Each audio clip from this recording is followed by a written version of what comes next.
In February 1997, the small town of Dola, Georgia, will become the center of one of the most shocking domestic murder cases in the state's history. Douglas Doug Gissendaner, a 30-year-old husband, father, and Army veteran, was just trying to make it through another night of a rocky marriage when he received a call from his wife, Kelly. He didn't know that the drive he was about to take would be the last decision he'd ever make. What happened next would horrify a community. Doug was ambushed, beaten, and stabbed to death. The brutal plot orchestrated by the person he trusted most, his wife. The murder was so cold, so calculated, that it left investigators stunned and neighbors questioning how love could turn so lethal. And perhaps the most chilling detail, Kelly Gissendaner showed no sign of hesitation. The former small-town girl turned manipulator would find herself facing Georgia's harshest sentence, death. It would take nearly 2 decades, countless appeals, and a global plea for mercy, including one from Pope Francis himself, before the state would carry out the ultimate punishment. And when the time came, Kelly's final act was nothing short of haunting, singing Amazing Grace as the lethal drugs coursed through her veins. To truly understand how a marriage built on second chances spiraled into betrayal, violence, and execution, we have to go back to where it all began. But first, hit subscribe and tap the notification bell, because this case isn't just a story about crime and punishment, it's a story about love, betrayal, and the price of redemption. The early life of Kelly Renée Brookshire. Before she became a name known across the nation, Kelly Renée Brookshire was just another small-town girl growing up in the quiet streets of Lawrenceville, Georgia. From the outside, her childhood looked ordinary, but beneath the surface, there were cracks forming early on. She grew up in a home marked by instability and emotional turmoil, searching for love and validation that always seemed just out of reach.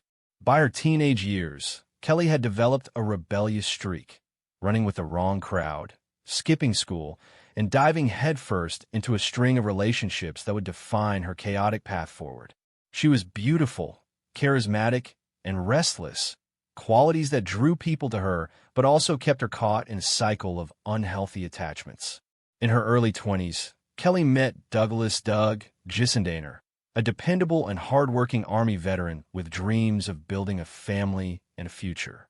Doug was the steady presence Kelly had longed for, and in him, she found the stability she thought she wanted.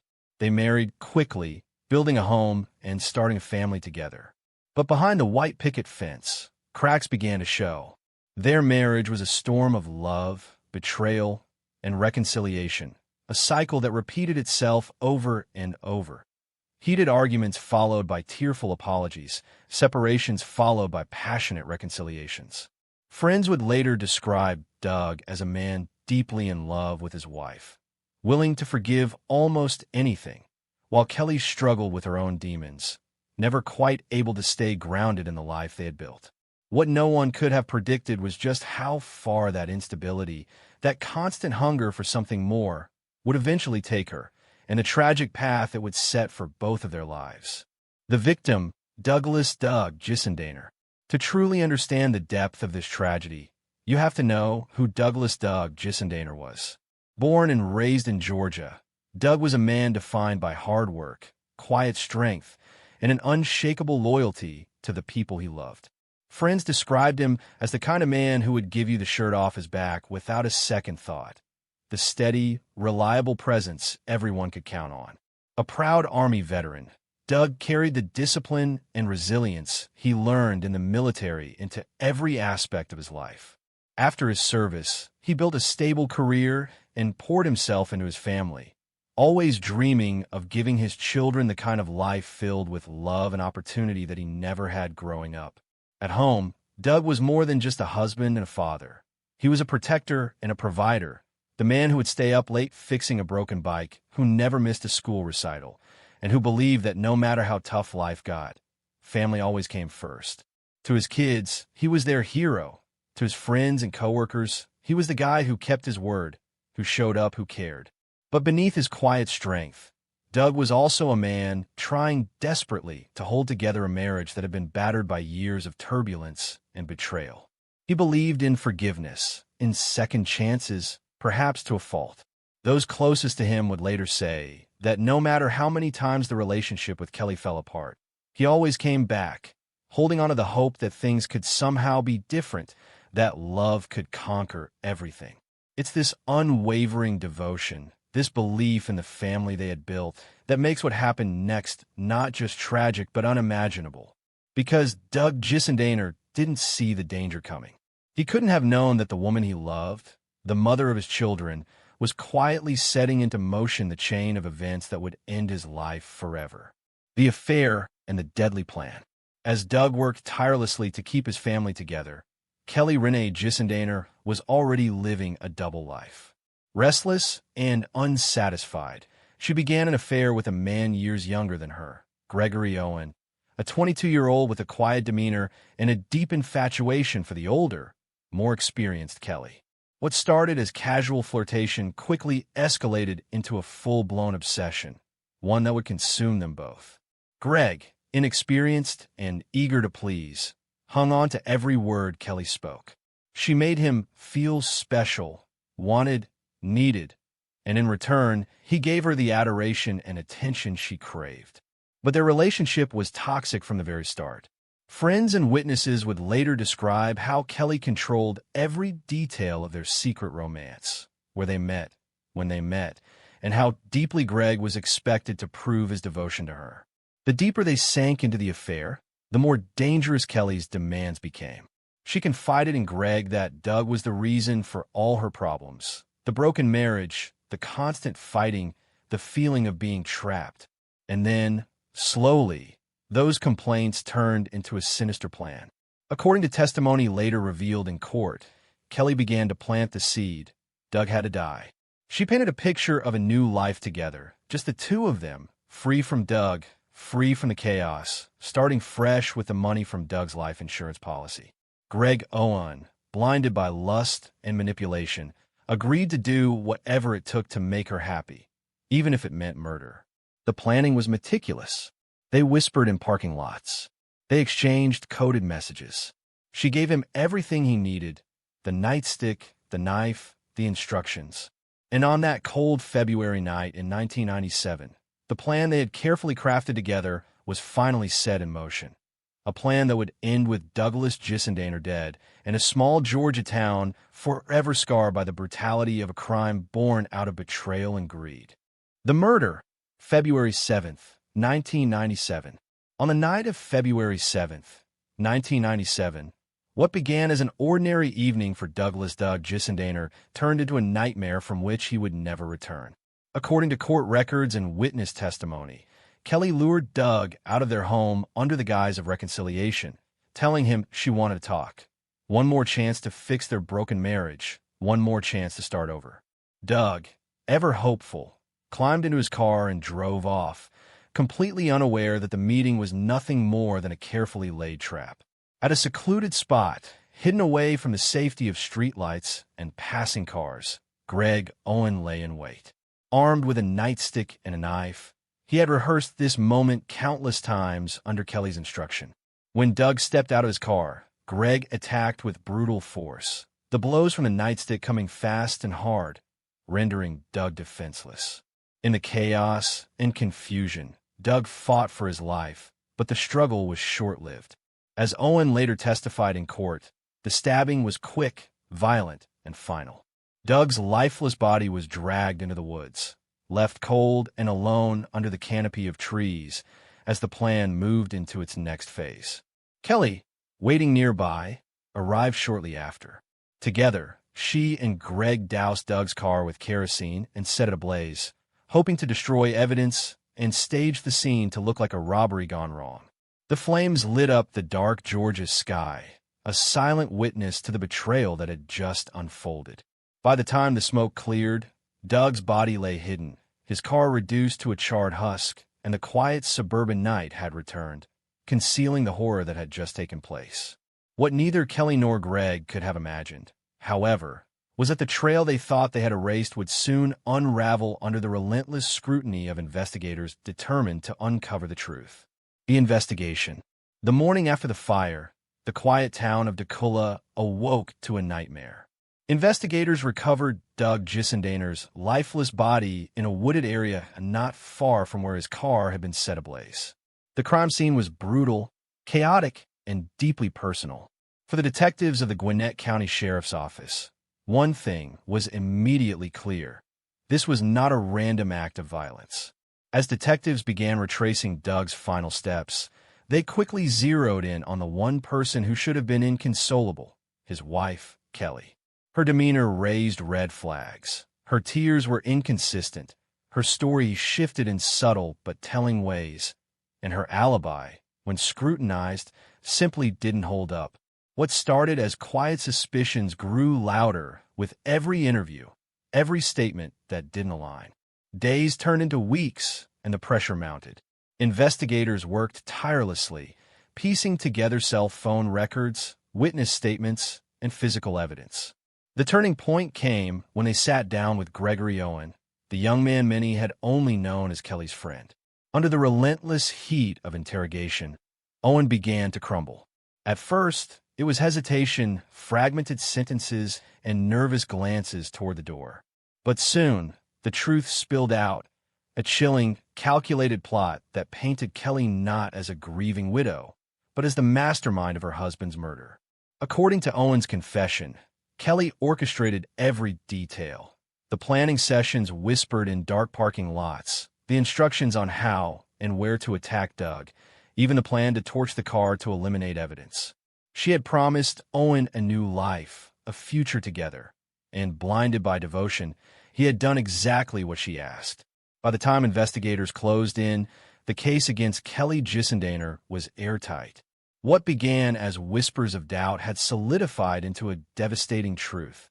Doug's murder had been conceived not by a stranger, not in a moment of rage, but by the woman who had vowed to love him until death do them part.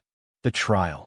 By November of 1998, the small-town tragedy had become the trial that captivated the entire state of Georgia. Cameras lined the steps of the Gwinnett County Courthouse. Reporters battled for front-row seats, and whispers of betrayal and greed echoed through the packed hallways. The state of Georgia versus Kelly Renée Gissendaner was officially underway. From a very first day, the prosecution painted Kelly as the calculating mastermind behind Doug's murder. Their star witness? Gregory Owen, the young man she had manipulated into becoming her weapon. Taking the stand, Owen delivered chilling, matter-of-fact testimony. How Kelly had planned every detail, how she had lured Doug out under the pretense of reconciliation, and how she had calmly directed him to dispose of evidence afterward. The courtroom sat in stunned silence as every word sank in. But the damning evidence didn't stop there. Prosecutors also brought forward testimony from Laura McDuffie, a fellow inmate who shared a cell block with Kelly during her time in county jail. McDuffie told the jury that Kelly had boasted about her control over Owen and even plotted escape scenarios, talking about manipulating guards and orchestrating a dramatic break from custody. These statements shattered any lingering perception of Kelly as a remorseful widow. Instead, they revealed a woman who, even behind bars, schemed and calculated her next move. As the trial stretched into its second week, the tension inside the courtroom was suffocating. Jurors listened intently to phone records, forensic testimony, and the haunting words of the victim's family members, who described Doug as a loving father, a loyal friend, and a man whose only fault was trusting too deeply. After days of testimony, cross-examinations, and closing arguments that laid bare the devastating betrayal, the jury retreated to deliberate. Hours ticked by like days, the weight of life and death resting squarely on their shoulders. And then, in a moment that would forever change the course of Kelly Gissendaner's life, the foreman stood and delivered the verdict, guilty of malice murder. In that instant, the courtroom erupted, a gasp from the gallery, quiet sobs from Doug's family, and Kelly sitting stone-faced as the reality of her fate settled in. She would be the first woman in the modern era of Georgia's legal system to face the death penalty, a punishment reserved for the most calculated and cold-blooded crimes. Life on death row. After her conviction, Kelly Gissendaner was transported to the Georgia Diagnostic and Classification Prison, where she would spend nearly 2 decades as the only woman on Georgia's death row. At first, she was angry and defiant, struggling to comprehend the magnitude of what she had done and the reality of the punishment that awaited her. But in the solitude of her cell, with time as her only constant companion, something began to change. Kelly started to seek understanding and forgiveness. She began taking theology courses through the prison education program, eventually earning a degree that allowed her to counsel and mentor other inmates. She spent her days studying scripture, writing letters of encouragement, and offering a listening ear to women who, like her, felt forgotten by the outside world. Over time, even correctional officers noticed a transformation. The woman once described in court as manipulative and cold-blooded now spoke with quiet humility, acknowledging her role in Doug's murder and expressing deep remorse for the pain she had caused his family and her own children. Her spiritual journey caught the attention of pastors, professors, and prison advocates across the country. Letters of support began to pour in from theologians, church leaders, and even foreign dignitaries, all pleading for mercy. Kelly's case became a lightning rod for discussions on justice, redemption, and whether a person who had committed such an unthinkable crime could truly change. As the years passed, Kelly became a mentor within the prison walls. She prayed with women battling addiction, counseled those facing decades behind bars, and offered guidance to younger inmates who had lost hope. To them, she wasn't just another prisoner. She was proof that even in the darkest places, transformation was possible. But outside those walls, debate raged. Supporters argued that Kelly's rehabilitation and unwavering faith made her deserving of clemency, while critics, including Doug's family, insisted that redemption could not erase the deliberate and brutal murder of a loving father and husband. This growing divide would follow Kelly through her final appeals, turning her story into a national conversation about punishment, forgiveness, and the meaning of justice. Appeals, clemency, and global attention. For nearly 17 years, Kelly Gissendaner's case wound its way through Georgia's complex legal system. A relentless series of appeals, motions, and last-minute stays of execution that kept her fate hanging in the balance.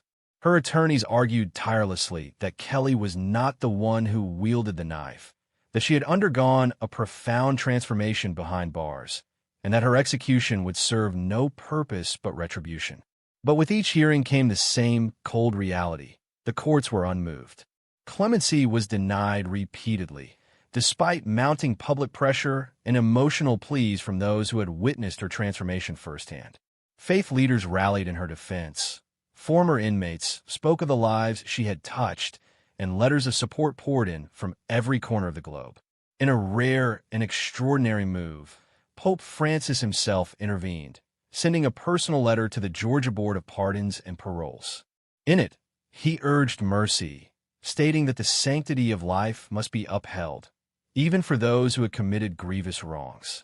But even the Pope's voice, amplified by media coverage and international attention, was not enough to sway the board. By September 2015, all legal avenues had been exhausted. Appeals to the Supreme Court were denied, and with each ruling, the countdown to execution drew closer. Outside the prison walls, the protests grew louder, candles flickering in the humid Georgia night as supporters prayed for a miracle. Inside, Kelly spent her final days in quiet reflection, writing letters to her children and praying for forgiveness and peace. Her story had transcended the borders of Georgia, sparking a global conversation about capital punishment, redemption, and the possibility of grace even for those who had committed the unthinkable. Yet despite the pleas, the vigils, and the outpouring of compassion from around the world, the state of Georgia remained resolute. Kelly Gissendaner's execution would proceed as scheduled. The final hours. As the clock edged closer to midnight on September 30th, 2015, the quiet tension inside the Georgia Diagnostic and Classification Prison was suffocating. In those final hours, Kelly Gissendaner, the only woman on Georgia's death row, was granted the small, human comfort of choosing her last meal. On her tray sat a modest request: cheese dip with chips, Texas nachos draped in warm cheese with a side of salsa, and a chilled diet lemonade, a bittersweet indulgence before her final walk. With her meal finished, Kelly spent her remaining time in the company of the people who had stood by her for nearly 2 decades, her spiritual advisors and friends, those who had seen the transformation of a woman once defined by anger and betrayal into someone who offered hope and comfort to others. In those quiet moments, they prayed together, voices trembling but steadfast, seeking peace and forgiveness in the face of the inevitable. For her children, the pain was indescribable. Separated by glass, they pressed their hands against hers, whispering their love, knowing these would be their last words shared with their mother in this life. Kelly, her voice breaking but calm, reminded them that she loved them, that she was proud of them, and that they should carry on with strength and faith. Outside the prison walls, protesters held vigils, their candles glowing faintly in the night as the world held its breath. As the minutes ticked away, the sterile hum of the prison gave way to an almost unbearable silence. Kelly remained composed, leaning on her faith, her eyes closed in quiet prayer. Her journey, one marked by chaos, tragedy, redemption, and controversy, was now reaching its irreversible conclusion, and with each passing second, the weight of what was to come grew heavier in the stillness of the night. Execution, September 30th, 2015. At exactly 12:21 a.m. on September 30th, 2015, the world bore witness to a moment of history inside the Georgia Diagnostic and Classification Prison. Kelly Renée Gissendaner, once a troubled young woman from Lawrenceville, now a mother, mentor, and symbol of redemption to many, took her final breath. As the warden gave the signal, the room fell into an almost sacred silence, broken only by Kelly's trembling but steady voice. She began to sing, softly at first, then louder, her voice filling the execution chamber with the haunting melody of Amazing Grace. Witnesses, reporters, officials, and spiritual advisors sat frozen, their eyes fixed on the gurney as the lethal injection coursed through her veins. Her final words were not of anger or bitterness, but of love and forgiveness. With her voice calm but firm, she said, "And I just want my children to know that I love them and I'm proud of them. And I love you, and I forgive you all." For a moment, even the hum of the air vents seemed to quiet, as if the room itself paused to absorb her last message of peace and grace. At 12:21 a.m., Kelly Renée Gissendaner was pronounced dead, becoming the first woman executed in the state of Georgia in 70 years. Outside, the soft glow of candles flickered in the night air, tears streamed silently, and prayers whispered into the darkness rose with the morning mist. For some, justice had finally been served. For others, a deep and irreplaceable loss marked the end of a complex and deeply human story, one of love, betrayal, redemption, and ultimately finality. Closing reflection and call to action. The story of Kelly Renée Gissendaner is one of love, betrayal, and the irreversible choices that forever altered countless lives. What began as a troubled marriage in the quiet suburbs of Georgia spiraled into a shocking murder-for-hire plot that left 3 children without their father and a community shattered by grief and anger. Over the years, Kelly's journey, from manipulative accomplice to a woman of faith-seeking redemption, captured national and global attention, forcing the world to look closely at the complexities of crime, punishment, and forgiveness. Her execution on September 30th, 2015, marked a historic moment.